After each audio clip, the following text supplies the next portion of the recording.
tardes. Soy Leticia Martínez del Consulado General de México en El Paso. En nombre del Cónsul General Mauricio Ibarra Ponce de León, les doy la bienvenida a este Facebook Live. Muchas gracias por acompañarnos. El día de hoy vamos a tener como invitado al licenciado Eduardo Beckett, de la firma legal Beckett Law Firm PC, quien platicará sobre asuntos migratorios. Antes de darle la bienvenida, me gustaría comentarles rápidamente que tenemos varios eventos en el consulado. Para el 12 de octubre al 29 de octubre vamos a tener la Semana Binacional de Salud. Tenemos eventos presenciales y virtuales. Para mayor información, los invito para que vean el calendario completo en nuestra página de Facebook del Consulado General de México en El Paso. Procedo a darle la bienvenida al licenciado Beckett. Antes de darle la bienvenida, déjenme les comento que él obtuvo su doctorado en jurisprudencia con honores en Washburn School of Law de Topeka, Kansas, en mayo del 2004. También tiene licencia para ejercer en el estado de Nuevo México desde 2005. Fue admitido en la Corte del Distrito de Nuevo México, también en la del Distrito del Oeste de Texas, y en la Corte de Apelaciones de los Estados Unidos del Quinto Circuito. Sin mayor preámbulo, le doy la bienvenida al abogado Beckett. Licenciado, ¿cómo está? Buenas tardes. Buenas tardes, ¿cómo están? Bien, gracias. Muchas gracias por acompañarnos. Licenciado Beckett, yo sé que el público tiene muchas preguntas y precisamente para eso vamos a hacerle algunas preguntas de lo más importante en cuanto a cuestiones migratorias. ¿Pudiera, por favor, explicarnos cuál es el estado actual de DACA? Sí, básicamente todas las personas que ya tenían DACA antes de julio 16 del 2021 y se les va a vencer, tienen un año para renovar.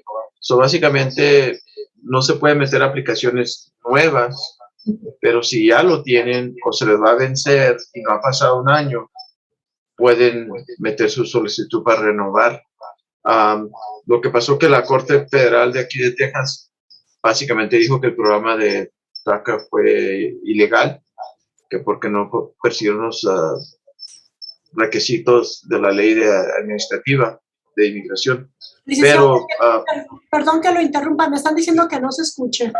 Permítanme un segundo. Lo bueno es que es un programa grabado. ¿Qué pasó? Pues ahí pusieron no se escucha. Ay, perdón, lo acabo de ver, discúlpame. Bye. ¿Sí me escucha ahí? Sí, no, lo que pasa es que vi el letrero de no se escucha. Algo... No se preocupe. Ahorita el video va a ser editado, así que no se preocupe. Bueno, ok. Voy a hacer la pregunta nuevamente para que mi compañero pueda editar. ¿Pudiera, por favor, explicar el estatus actual de DACA, licenciado Beckett, si fuera tan amable? Sí, como ustedes saben, el programa DACA todavía está vigente, en que una corte federal aquí en el estado de Texas declaró que no persiguieron, la administración no persiguió unas cosas que tenían que hacer. Entonces declararon que DACA es ilegal, pero la corte dijo, pero las personas que ya lo tienen y todos los que les dieron DACA antes del julio 16 del 2021 pueden seguir renovar su aplicación. Inmigración dice que nomás con que no se pase un año puedes meter su solicitud para renovar tu DACA.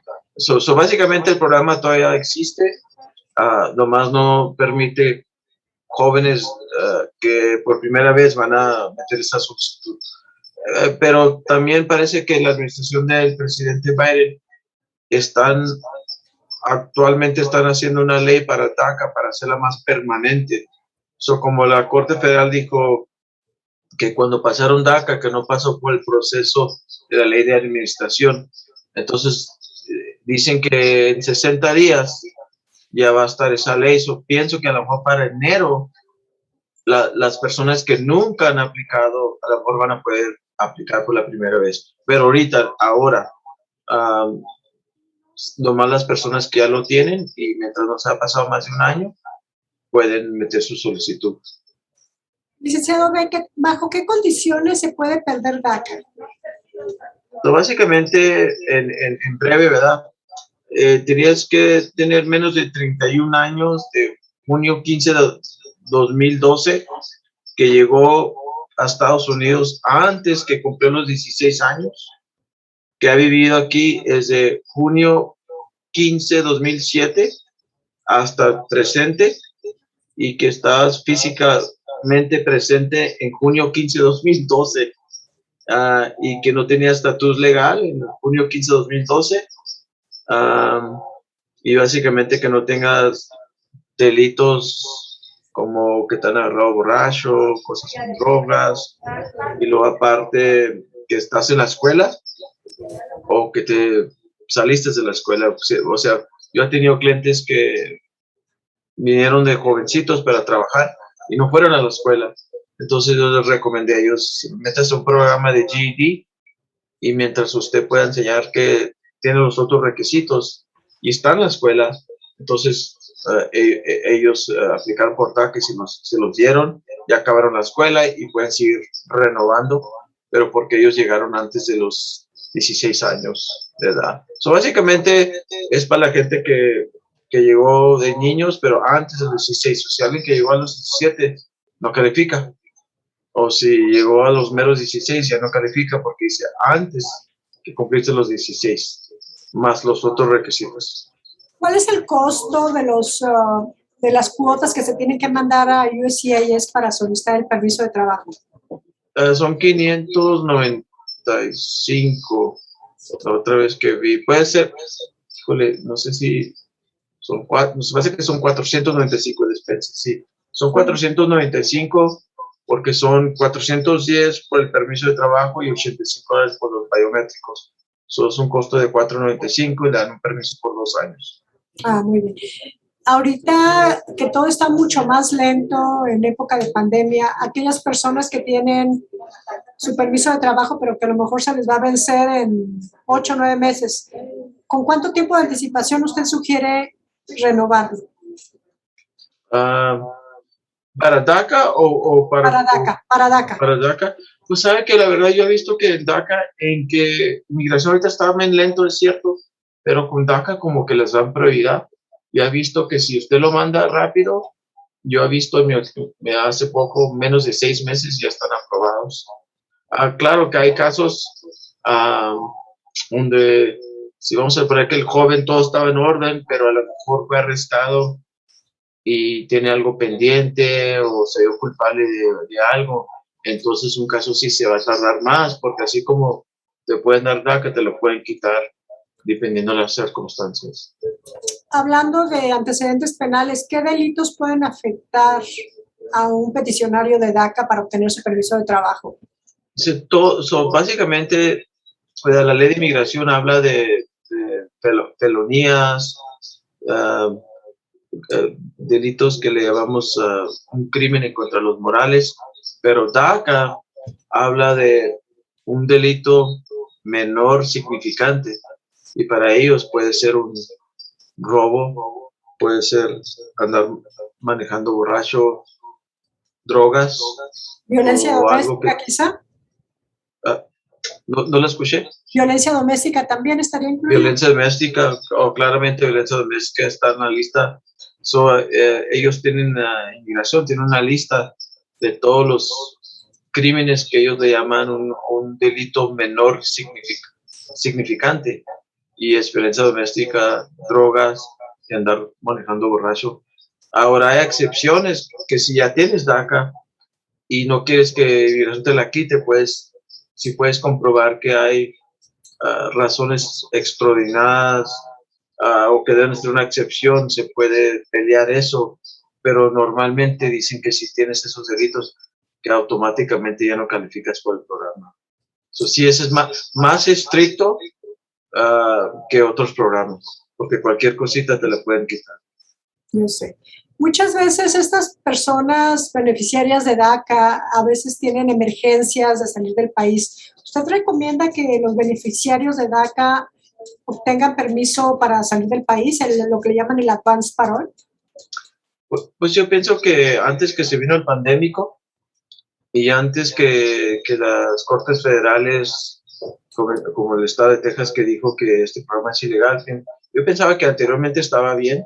Muchos jóvenes iban por cosas importantes. A veces era razones educativas, razones culturales, cosas así, a veces familia.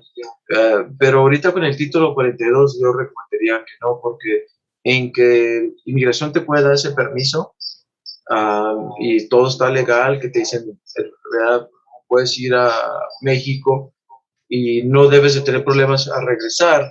Sabemos que hay unos agentes de inmigración de CBP que a veces aplican la ley como ellos quieren. Entonces, el riesgo, yo pienso, para un joven es que diga, no te voy a dejar entrar o te voy a detener. Y luego el otro riesgo, siempre hay riesgos. O que si el joven tiene algo pendiente aquí en Estados Unidos, en la corte criminal, ¿verdad? O algo, y el oficial puede usar su criterio y si sabes que tú no eres admisible a Estados Unidos, a mí no me importa que tengas este papel, no te voy a dejar entrar. Yo soy la ley aquí. Y por el momento a lo mejor se puede pelear el caso, se puede comprobar que si inmigración le dio permiso, esa persona está haciendo todo dentro de la ley. Pero por lo pronto esa persona la pueden detener, meterla en el corralón, detenerlos y luego ya pues son riesgos. Yo pienso que en este momento yo como abogado, yo le decía a mis clientes, no pides, no te conviene ahorita. Hasta que ya la ley la pongan bien, que yo tengo entendido que más o menos para enero del 2022 ya va a estar actualizado DACA, o sea, ya va a estar más adentro de la ley, en el Code of Federal Regulation, el Código Federal de Estados Unidos. Entonces ya después pienso que no va a haber ningún problema. Decía Beckett, en el caso de las personas que están ajustando estatus, porque su esposo es ciudadano y le solicitó la residencia, ¿a ese tipo de personas usted les recomendaría obtener el advance parole para salir del país?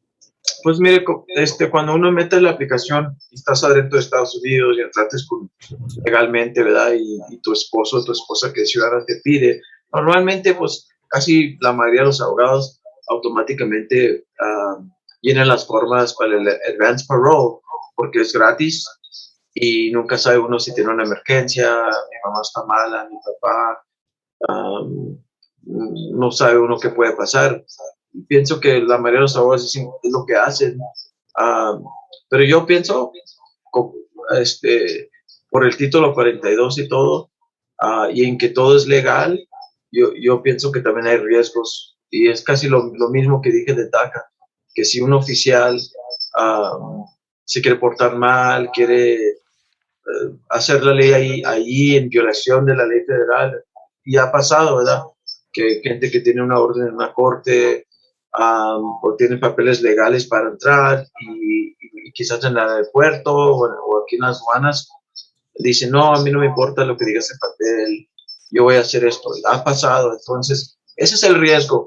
Pero yo tuve un cliente hace más de un año que se fue ella, no sé que era para Brasil, y era cuando estaba el pandémico y era cuando dijeron que si te ibas, que ya no te iban a dejar entrar por el pandémico, pero sí la dejaron entrar y no tuvo problemas. Pero pienso que hay riesgos, entonces yo pienso, mi opinión, que si lo va a hacer, tiene que ser con mucha inteligencia y estar seguro que sea una buena emergencia y no más porque se me antoja unos buenos tacos ahí en Juárez o unos burritos o algo así. Muy bien. ¿Pudiera comentarnos qué podemos hacer cuando oficiales de policía o de migración llegan a la casa? ¿Cómo podemos actuar? Pues yo pienso que si un policía, no importa si es federal o del estado o local, si llega a su casa, pues tiene que preguntarse por qué está en mi casa, ¿verdad? Si no tiene ni una razón por qué llegar y no tiene orden de arresto por la persona o una orden para entrar a la casa. Entonces, la verdad, uno no tiene que ni abrirle las puertas ni hablar con ellos. Simplemente puede ignorarlos, solamente que el oficial, ¿verdad?, tenga una orden de un juez federal. Y cuando digo de un juez federal, no estoy hablando que a veces como inmigración, ellos tienen como órdenes de arresto que ellos mismos hacen y están firmados por inmigración. Eso no es una orden jurídica, es como una orden administrativa. Entonces, si un oficial de inmigración llega a la casa y dice, ábreme la puerta, y soy de oficial y tengo una orden de arresto, pues la tiene que demostrar y tiene que venir de un juez, no de otro oficial que lo afirmó. Entonces, si no es una orden jurídica, la verdad, no tienen que ni abrir la puerta ni hablar con ellos, simplemente puede estar en silencio o decirle, sabes que no te voy a abrir, no tienes... Enséñame tu orden por abajo de la puerta. Igualmente un policía, solamente que alguien le llamó a la policía a una investigación porque se hizo, están acusando a alguien de un crimen o ha visto casos donde alguien está corriendo y la policía lo quiere arrestar y la persona corre dentro de una casa. Hay como excepciones que la policía puede llegar y tocar y tumbar puertas si no les abres, pero en lo general, si no has hecho ni un crimen y estás en tu casa, tú tienes todos los privilegios de la Constitución y no tienen por qué abrir puertas ni hablar con la policía o con un federal, solamente que tengan una orden. Pero muchas veces la gente les da miedo, especialmente muchos mexicanos, porque no saben sus derechos y abren la puerta y les omitan toda la información. Y yo, en mi opinión, como abogado, pues en Estados Unidos no puede llegar un policía más porque se le antoja. Tiene que tener una razón o una orden jurídica. Licenciado Becker, voy a hacer una pequeña pausa para dar algunos anuncios del consulado. Próximamente vamos a tener el 16 y 17 de octubre nuestro consulado móvil en Roswell, Nuevo México.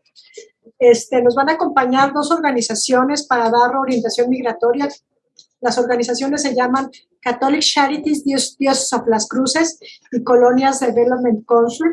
También el 6 de noviembre, recuerden que una vez al mes el Consulado de México abre sus puertas en sábado.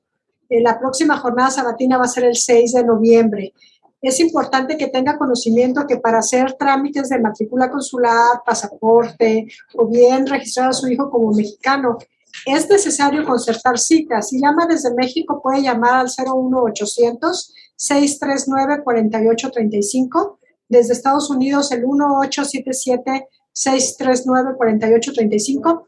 O también puede ingresar a la página de mexitel.sre.gov.mx, donde puede crear su cuenta con su correo electrónico y agendar su cita.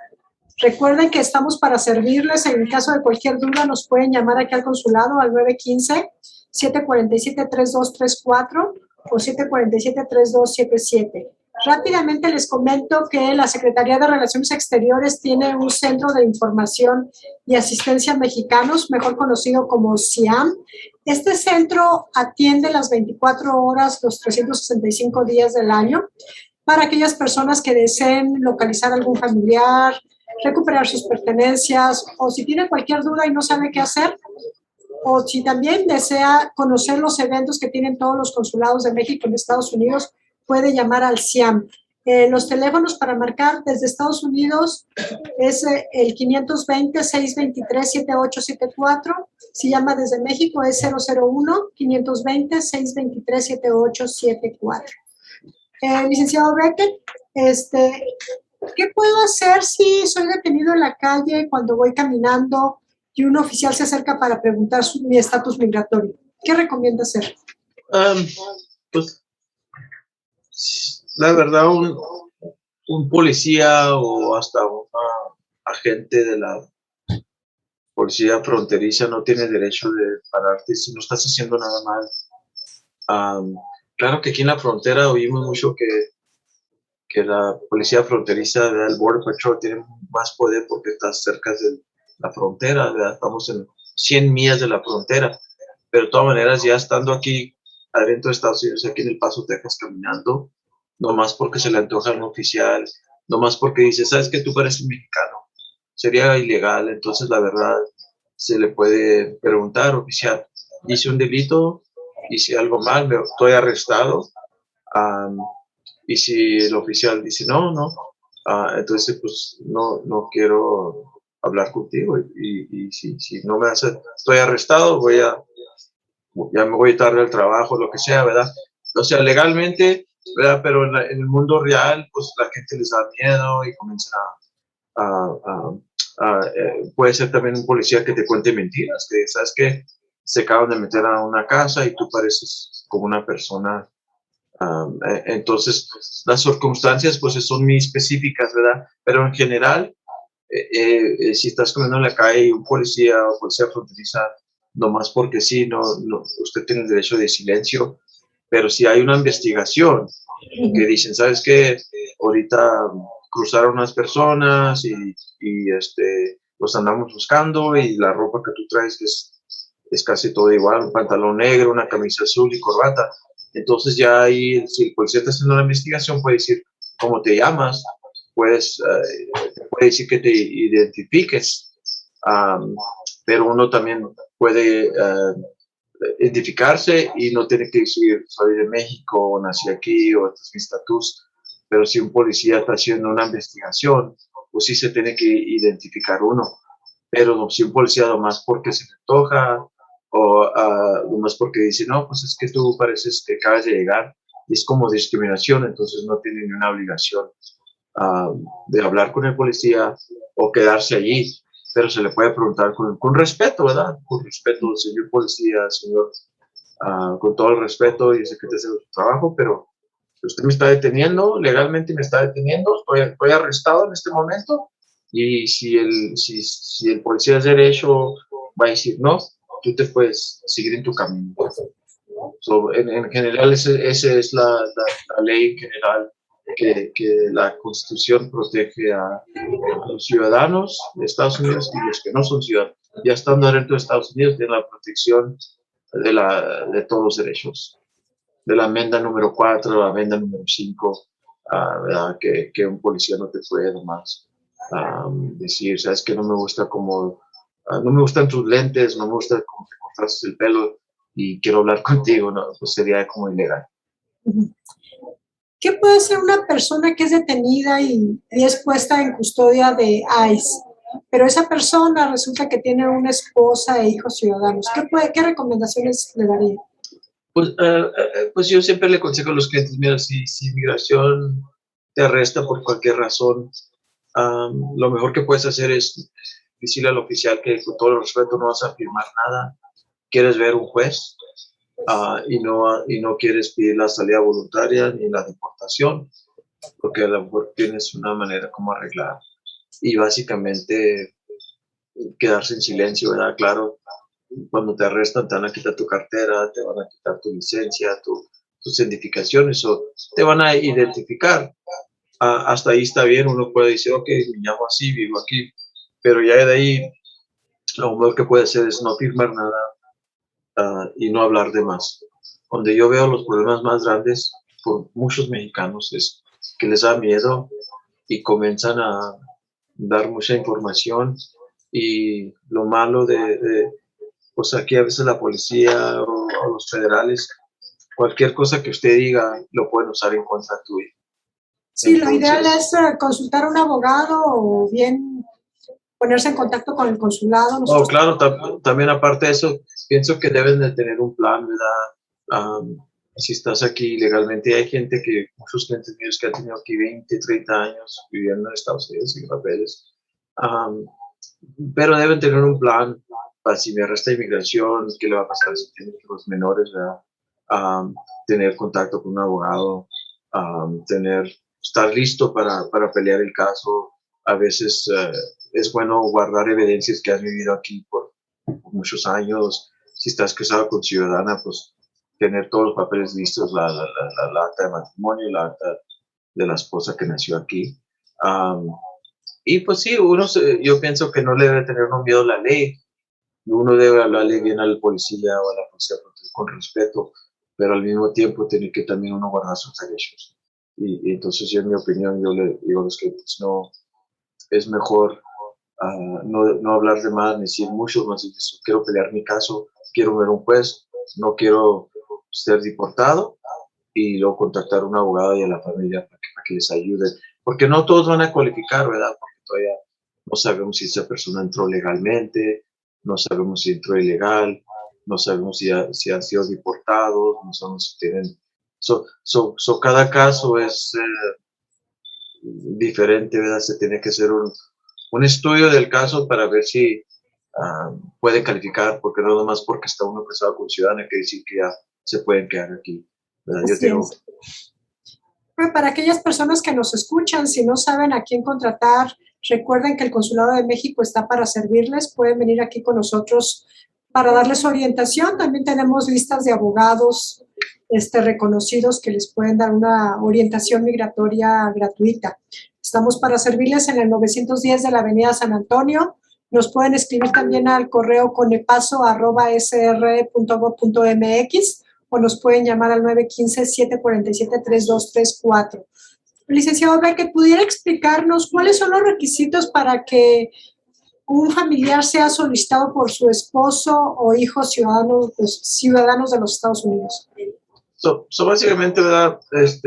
Hay dos procesos, ¿verdad? Está el proceso consular y luego está el proceso adentro aquí en Estados Unidos, dependiendo si esa persona entró legal o ilegal, dependiendo de quién te está pidiendo, ¿verdad? Normalmente si te va a pedir tu esposa o esposo, entonces tienes que comprobar que estás casado legítimamente con esa persona, que están haciendo una vida y que te casaste en buena fe, que quiere decir que no te casaste más para arreglar, y tienes que pues, comprobar que viven juntos, que están haciendo una vida juntos, que tienen hijos juntos, compran bienes juntos, todo lo que le llamamos matrimonio tradicional.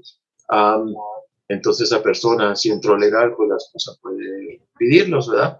Igualmente, un hijo o una hija te puede pedir, pero tiene que tener 21 años. Y luego también hay diferentes requisitos, ¿verdad? Como si tu hijo está pidiendo a un papá, pero el papá nunca vivió con el hijo, pues te van a pedir más pruebas. O a lo mejor el papá no está en la acta del hijo. Ahí se pone más. Todo, o sea, cada caso es, como yo lo que hago esas preguntas de cuando naciste, cuando nació el hijo, si estaba casado papá y la mamá, o si ya están divorciados, pero o a lo mejor nunca estuvo casados. Entonces, cuando es un hombre pidiendo a su papá, te piden más requisitos. Y cuando es la mamá, no te piden tanto.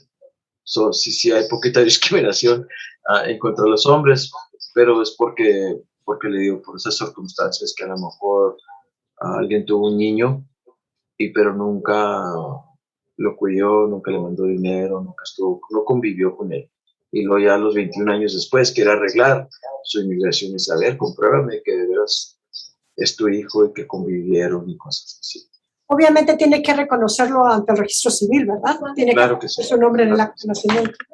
Pero hemos tenido otros casos donde el papá lo reconoció después. O sea, que tuvieron un hijo y luego no fue hasta después que fueron al registro civil y hicieron el papeleo para el reconocimiento. En breve, todas las circunstancias son diferentes, pero en breve, pues sí, lo que tiene que cobrar la inmigración es que la relación, que ese es tu hijo, esa es tu hija, esa es tu mamá, tu papá, esa es tu esposa, tu esposo, y con pruebas en las manos. Y luego de ahí la otra parte que parte es que cómo entraron y si pueden hacer el ajustamiento adentro de Estados Unidos o tienen que pedir un perdón y salir al consulado de Ciudad Juárez, americano. En el caso de aquellos padres que tienen hijos, pero por alguna razón nacieron en México, los padres son ciudadanos estadounidenses, pero fueron de viaje a Puerto Vallarta y nació el bebé allá. ¿Cómo le hacen para heredarle la nacionalidad? Hay dos maneras, ¿verdad?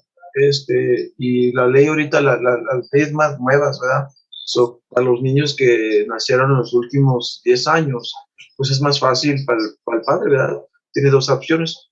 Puede ir al consulado americano en Ciudad Juárez y registrarlos como americanos. Y se lleva el padre evidencias que antes que nació ese niño o niña, que él vivió en Estados Unidos mínimo de 5 años.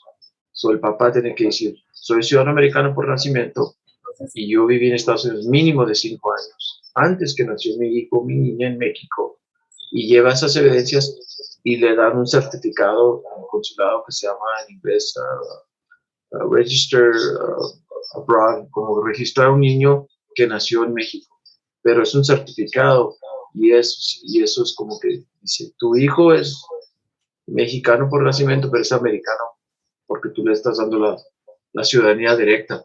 Y luego ya con ese papel se puede pedir el pasaporte americano para ingresar a Estados Unidos, ¿verdad?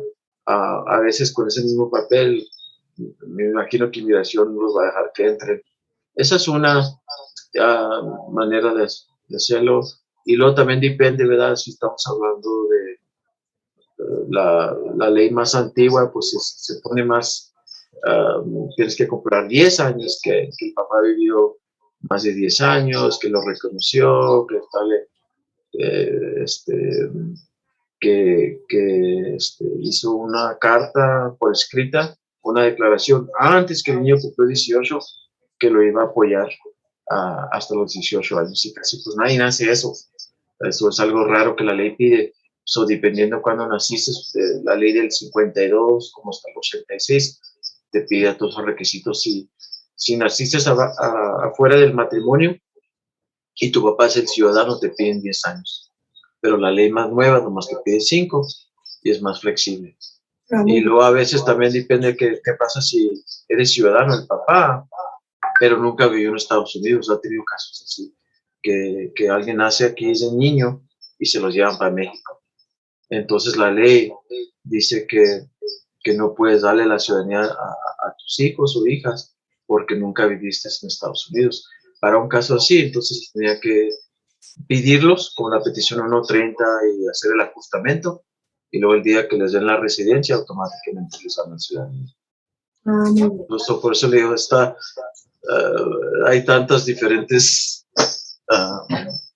maneras dependiendo de las circunstancias de la persona. Así es. Licenciado, que para aquellas personas que muchas veces dicen, mi papá falleció, era ciudadano, ¿esas personas pueden arreglar su residencia cuando el padre ya falleció? Pues sí, yo he tenido casos donde se murió la mamá o el papá, siempre y cuando se metió la petición 130 y en que se muera el papá o la mamá, se puede, como se dice, revivir la petición. Pero si no hay ninguna petición. ¿Mande? Pero si no hay ninguna petición ante USCIS. Si no hay ninguna petición, pienso que no se puede. No, porque ya está, ya murió. Solamente que estamos hablando de la ciudadanía.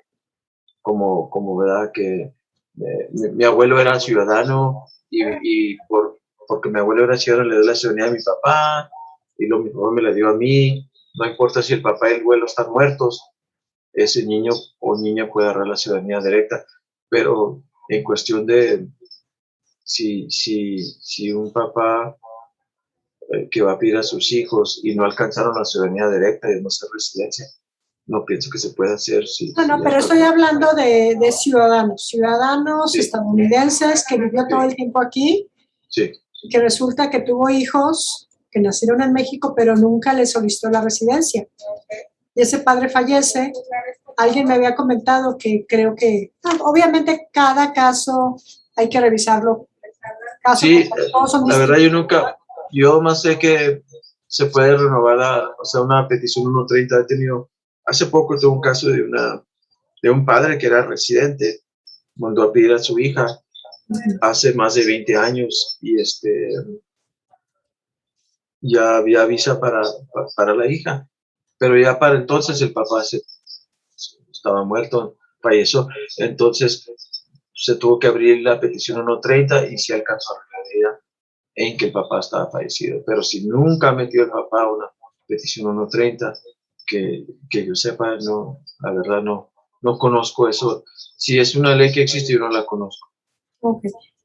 ¿Qué hay de las viudas de ciudadanos estadounidenses? Que el ciudadano, el esposo, nunca sometió ninguna petición, pero alguien me había comentado que si eres viuda de ciudadano estadounidense, puedes solicitar tu residencia mientras hagas el trámite antes de que transcurran 2 años a partir de la fecha del fallecimiento del esposo. ¿Eso es cierto? Sí, básicamente hay 2 maneras, ¿verdad? si alguien que estuvo casado con un ciudadano se encuentra dentro de Estados Unidos y el esposo o la esposa se murió, se puede meter una petición a 360 que es para eso. Y la ley reconoce dos maneras de cómo hacerlo.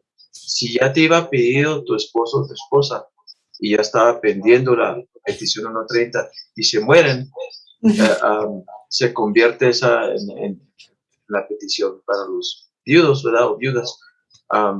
Y en los casos donde nunca se metió nada, entonces tienen 2 años a partir de la fecha que se murieron para meter eso.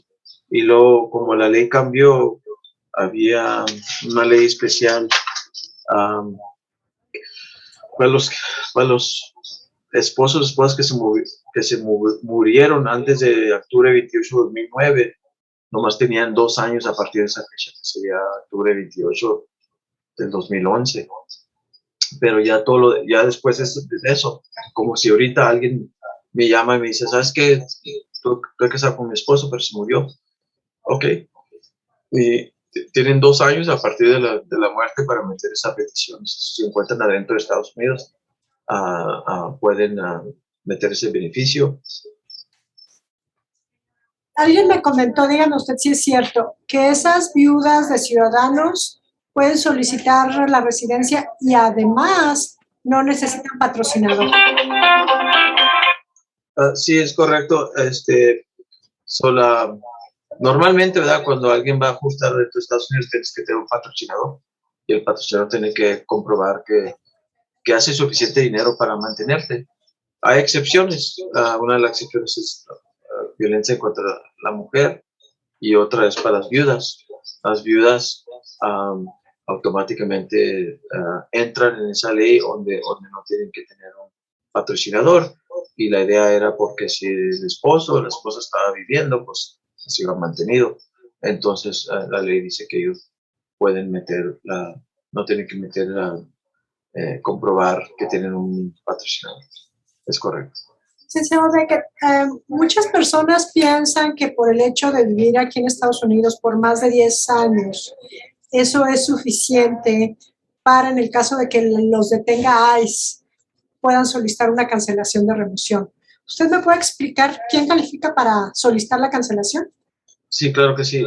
Si una persona que no es ciudadana de Estados Unidos tiene 10 años de derechos adentro de Estados Unidos y no tiene delitos, y puede ser delitos pequeños como te robaste un chocolate, o sea, que estés limpio, o sea, que no tengas ni un crimen en contra de los morales, no felonías, y luego que tengas hijos, hijas, mamá o papá, esposa, esposo, que sea ciudadano o residentes, y que puedas comprobar que si inmigración te saca del país, que les va a causar a ellos una pesadilla extrema, excepcional, afuera de lo normal, puedes pelear la residencia. Básicamente, cancelación de exclusión es una aplicación para la residencia, pero con un juez de inmigración. Y estás diciéndole al juez, no me deporte porque usted me va a deportar a mi esposa, que es ciudadana o residente, o mi mamá y papá, o mis hijos. Y los hijos tienen que tener de 20 años para abajo. Son la ley de inmigración. Cuando dices hijos, quiere decir que no están casados y son de 20 años para abajo. Y tú le enseñas al juez que si él te deporta le va a causar esa pesadilla extrema, excepcional, afuera de lo normal. Entonces, si el juez quiere, te puede cancelar la deportación, te puede dar la residencia. Esos casos son bien duros para pelearlos. Nunca es recomendable decirle a alguien, ojalá que te arreste inmigración para que apliques por la cancelación. Al contrario, esos casos nomás se usan cuando ya te agarró inmigración y no tienes ni una manera como arreglar. Entonces, eso es como una defensa para la deportación. Lo único malo de esa ley, que yo tengo entendido que los jueces de inmigración de Estados Unidos no están autorizados a darle a 5,000 personas en toda la nación la cancelación. Entonces, son muy poquitas personas que van a beneficiar de eso. Pero lo que sí hace la ley, te compra tiempo y te da armas para pelear, para que mínimo puedes estar aquí en Estados Unidos mientras tu caso está procesando. Licenciado Beckett, para aquellas personas que nos escuchan, ¿nos puede comentar dónde puede ser localizado, su domicilio, su teléfono, por favor? No le escuché ahí, Spencer. Para aquellas personas que nos ven y que estén interesados en consultarlo, ¿dónde lo pueden llamar? Oh, claro que sí. Mi número de teléfono es 915-772-4204. Estoy a sus órdenes. Claro que sí. Ahorita, ¿cómo está funcionando? ¿Está dando citas por teléfono, vía Zoom o personalmente? Pues depende. Si hay personas que me llaman y me dicen, ¿sabe qué? Quiero que me llegó esta carta de inmigración o quiero que vea este papel, pues vengan a la oficina. Pero para las personas que tienen computadora y pueden escanear papeles y todo, les digo, si no quieren, no es necesario, lo hacemos por teléfono. Todo depende de la persona. Hay personas que dicen, no, yo quiero que usted me oiga a cara, está bien. Pero si yo digo, bueno, si vas a gastar tiempo de tu trabajo y vives lejos, entonces digo, pues lo hacemos por teléfono, pero estoy disponible a las opciones. Perfecto. ¿Nos pudiera explicar quién califica para una visa especial juvenil? La ley juvenil básicamente es para los niños afuera de Estados Unidos, ¿verdad? Puede ser un niño de México. Esto lo vemos mucho en los centroamericanos. Si un niño de México que fue abandonado, básicamente que no tiene papá ni mamá, o a lo mejor tiene papá y mamá, pero lo abandonaron, o hubo negligencia en contra del niño, o abuso, y el niño entra a Estados Unidos, está dentro de Estados Unidos, puede aplicar por una residencia siempre y cuando la Corte Juvenil del Estado declare que este niño fue abandonado o hubo negligencia o abuso por parte de los padres naturales. Entonces el niño con esa orden de la corte puede regresar a inmigración y meter como una residencia. A veces hay niños que tienen su mamá y su papá, pero a lo mejor los maltratan, abusan de ellos. Y si el niño logra entrar a Estados Unidos, sea legal o ilegal, pues es una ley para ellos. Lo vemos más en los centroamericanos, porque en Centroamérica, por toda la pobreza y todo lo que existe ya, muchas veces los padres se van buscando una mejor vida y dejan a los niños solos allá. Y después los niños se vienen buscando a los papás.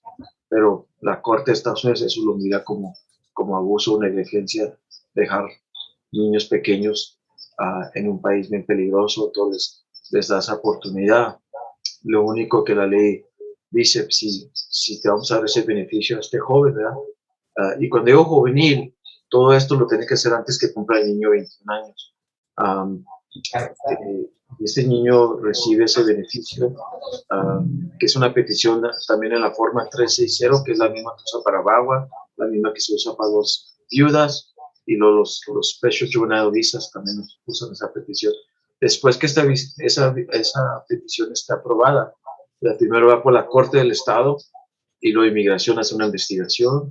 Si todo está bien, se puede meter la residencia, nomás que ese joven ya no va a poder ir a sus padres. O sea, pues va a decir, como él fue abusado o negligencia o abuso, entonces, ¿cómo vas a beneficiar a tus padres que te hicieron un mal?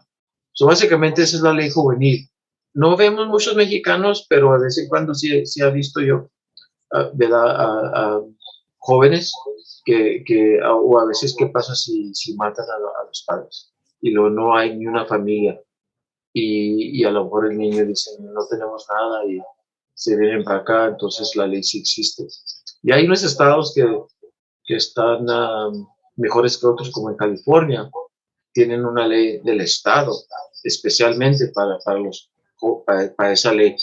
Texas, pues Texas no hay nada especial, pero básicamente se sigue lo que es la ley federal, pero tiene que ver con el estado, porque el estado, un juez del estado es el que va a hacer la decisión con pruebas que si ese niño de veras fue abusado o negligencia o abandonado. Me ha tocado ver a mí, licenciado Beckett, que de repente este niño, bueno, me ha tocado ver uno o dos menores donde los padres fallecieron en Ciudad Juárez y los abuelos los tienen aquí. Los abuelos son residentes permanentes y lo que han hecho, han tomado custodia de ellos y posteriormente les han solicitado la visa especial juvenil. Sí, no, sí, Es una muy buena oportunidad para los menores. eso puede existir, ¿verdad? Que a lo mejor hay un familiar aquí en Estados Unidos, un tío, una tía, los abuelos. Entonces los jóvenes entran a buscar a la familia diciendo, en México mataron a mi papá, a mi mamá, o no los hayan, y vienen a buscar esa miembro de la familia puede ir a la corte y meter una petición. Y lo bonito de esa ley es que no tienes que hacer una adaptación 100%, simplemente es una orden de la corte diciendo que el juez está convencido que en este caso los mejores intereses del niño es que esté con, sea el tío, la tía, la abuela o la persona encargada, um, y luego ya independientemente se traspasa el caso a migración. Okay. Si una persona ya fue deportada, pero tiene una esposa ciudadana, ¿cree que es posible que ella le pueda solicitar la residencia aunque haya sido deportada? Sí, dependiendo, ¿verdad? Por qué fueron deportados. Si fue por, sabes que me agarraron sin papeles, entonces yo pienso, claramente un caso así sí se puede, o en que tengan un delito, pero que no sea algo grande, se puede meter un perdón. Hay personas que las deportan por 10 años, hay unas por 20, hay unas personas que están deportados por vida. So, dependiendo de las circunstancias, sí ayuda que esté uno casado con un ciudadano o ciudadana, y hay ciertos perdones que se pueden meter, pero como cada caso es distinto, ¿verdad? Tenía que investigar por qué fue esa persona deportada y si califican por ciertos perdones. Hay perdones por fraude, por contar mentiras, hay perdones por estar aquí ilegal en Estados Unidos. Hay diferentes perdones que están basados en los padres o las esposas o esposos que son residentes o ciudadanos. O sea, lo ideal es consultar un especialista, ¿verdad? Sí, claro que sí. Yo siempre recomiendo, la primera cosa que cuando alguien me llama y me dice, es que fui deportado, pero no me acuerdo por qué, pasó hace muchos años.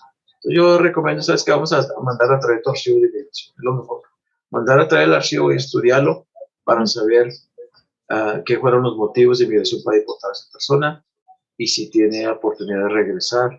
Y yo hago eso para que no gasten su dinero, porque a veces si hay gente que de verdad no va a poder volver, es mejor saber la verdad en que pues sí, no es bueno para el cliente, pero pienso que para que no gasten miles de dinero en perdones cuando no los van a perdonar. Y para las personas que sí alcanzan, pues qué bueno, regresan. Licenciado Beckett, yo sé que en cuestión de asuntos migratorios hay mucho por preguntar.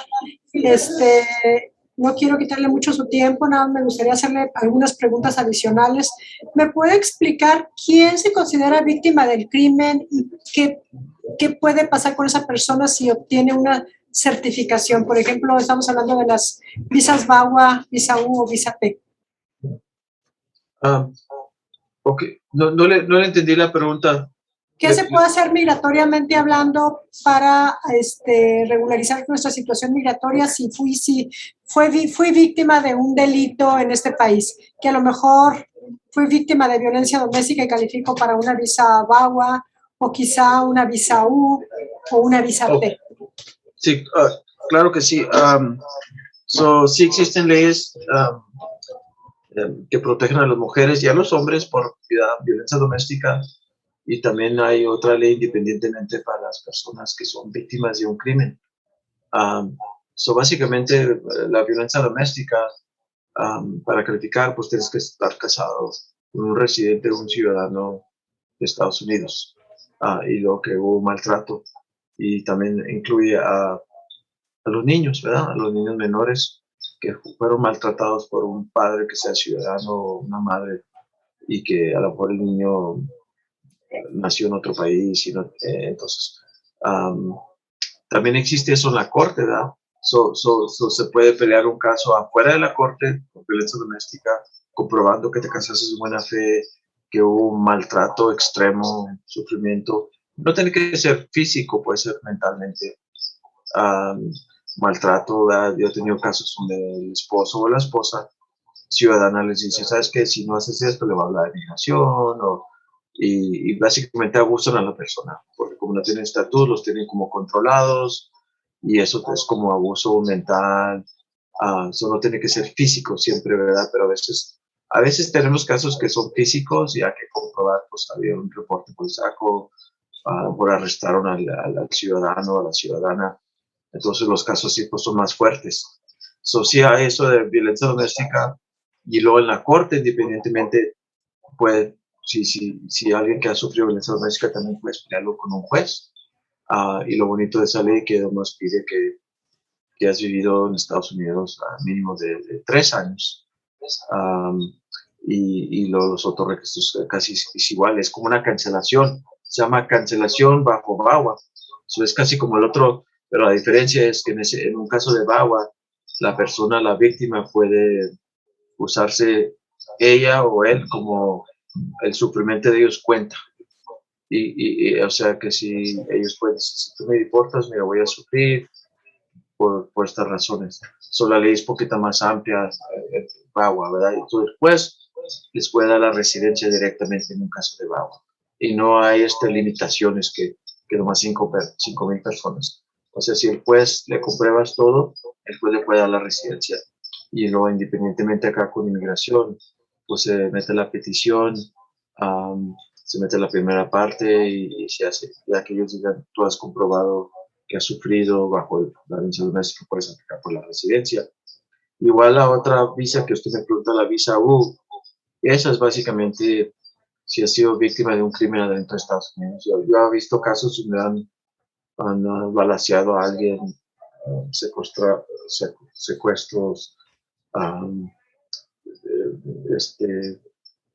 asaltos, cualquier crimen que adentro de Estados Unidos. Y lo más importante es que esa persona tiene que cooperar 100% con la fiscalía.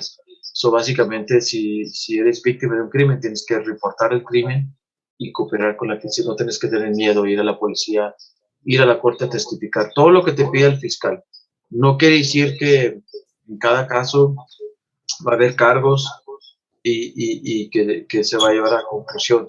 Lo único que tiene que hacer la persona es cooperar 100% con la policía o la agencia federal, y luego ya la policía o la agencia va a certificar que esa persona es víctima de un crimen, y luego ya se manda una petición a migración comprobando qué clase de crimen fue, y si les da la visa U, pues también es como una visa especial que puedes trabajar y luego puedes aplicar por la residencia.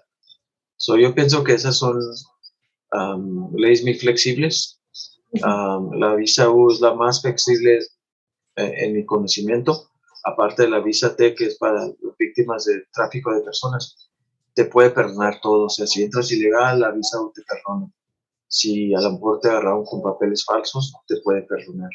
Si tienes delitos, te puede perdonar.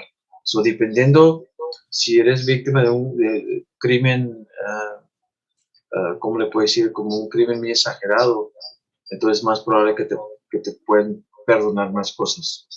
Pero no siempre. Si tienes cosas graves, entonces yo una vez tuve un caso donde la señora tenía unas cosas muy graves y me dijo, mira, lo siento mucho, sí es víctima de un crimen, pero los delitos que tiene están muy exagerados y no la podemos perdonar. En que la ley les da la opción de migración. Son 2 cosas que no te perdona: es persecución de los nazis, como eso de Alemania, ¿verdad? Y terrorismo. Pero todo lo demás, la visa U te puede perdonar. Entré 10 veces ilegal, traía papeles falsos, cometí fraude, dije que era ciudadano americano cuando no era. Todo eso te lo puede perdonar. La visa U es muy flexible, y si usted es víctima de un crimen, debe de consultar con alguien para ver si califica para esa visa. Muy bien. ¿Me pudiera explicar rápidamente quiénes califican para naturalizarse ciudadanos de los Estados Unidos? Por favor. En breve, si alguien se quiere ser ciudadano, pues tiene que tener mínimo 18 años, tiene que tener 5 años con la residencia, no tener cualquier delito, ¿verdad? Que lo puedes descalificar, que no debe de, es en breve que no debe dinero al IRS, ¿verdad? Que sus impuestos están en orden. ¿La pensión alimenticia afecta? Cuando deben pensión alimenticia, ¿afecta para naturalizarse? No la escuché. Y si la persona adeuda child support, ¿eso afecta para naturalizarse? Oh, sí, ok. Sí, o si alguien debe dinero al mantenimiento de sus hijos, necesariamente no te lo van a negar si estás pagando, no hay ningún problema. Pienso que los problemas en la ciudadanía es cuando le debes al gobierno impuestos que no has pagado por años, que debes $1 millón, te andan buscando y no los quieres pagar, pues no te dan a la ciudadanía. O que debes mantenimiento de tus hijos y te andan buscando también porque no has pagado y debes $50,000 y te estás escondiendo, pues claramente no te dan a la ciudadanía. Pero si usted, por una razón u otra, debe poquito dinero al IRS y está mandando sus pagos, no debe ser problema. Si está pagando child support, está todo en orden, o a la bolsa atrasó un poquito, pero está en un plan de pagos, no debe haber problemas. Para la ciudadanía, básicamente los requisitos, tiene que saber inglés y hacer las preguntas que le van a preguntar, las preguntas, 100 preguntas, de 100 preguntas que vas a estudiar, a lo mejor te van a preguntar, si me acuerdo correctamente, 10, de 10 mínimo de 7 correctas. Esos son los mínimos calificaciones, ¿verdad? Claro, si tienes cierta edad, la mejor la puedes hacer en español, ¿verdad? Si tienes 15 años con la ciudadanía y 55 años de edad, pues la puedes hacer en español. Si tienes 50 años de edad y 20 años con la residencia, la puedes hacer en español. Pero en general esos son los requisitos bien básicos. Nomás tener residencia mínimo de 5 años, tener más de 18 años y lo que has vivido dentro de Estados Unidos por esos 5 años, ¿verdad? Okay. Porque hay gente que va y viene, eso no es problema, pero si, por ejemplo, si has vivido en Juárez y no puedes comprobar que actualmente vives aquí, eso puede ser problema para la ciudadanía, porque van a decir que un residente tiene que vivir aquí en Estados Unidos. Licenciado Beckett, le agradecemos muchísimo toda esta información, es de suma importancia para la comunidad que nos ve. ¿Pudiera repetir rápidamente su teléfono para aquellas personas que quieran consultarlo? Claro que sí, a 915-772-4204, aquí estamos para servirles, y si no contestamos, pues déjenos un recado. Claro que sí. Licenciado Beckett, le agradecemos muchísimo su participación en este Facebook Live. Les recuerdo que el Consulado de México también está para servirles. Estamos ubicados en el 910 de la Avenida San Antonio. Nos pueden llamar al 915-544-9299, extensión 234 o 232. En nombre del Cónsul General Mauricio Ibarra Ponce de León, les doy las gracias por escucharnos y vernos. Muchas gracias. Hasta la próxima. Gobierno de México.